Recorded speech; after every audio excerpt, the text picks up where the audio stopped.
Hey, what's happening guys? My name is Saurav and welcome back to another video of Element Solutions. And in this video I'm gonna be talking about how you can create a restore point in Windows 11. So to create a restore point, all you have to do is that just go to Windows search bar and here just type system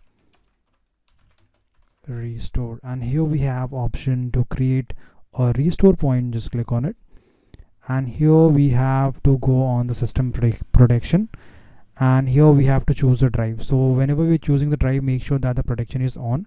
So to enable the protection, all you have to do is that just click on this configure button, and here just select turn on system protection and then click apply and then OK.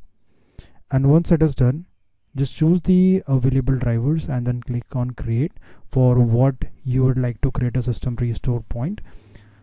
So usually we do it for the system, like wherever like the system is defined. So just click on create and just name it anything. Like here the suggestion is to do add a date, like a current date as a description. So I'll be writing it as like 6/2/2025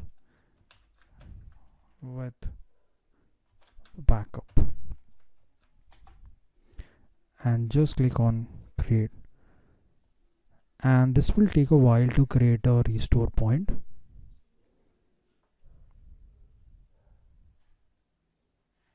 And now the restore point is created successfully.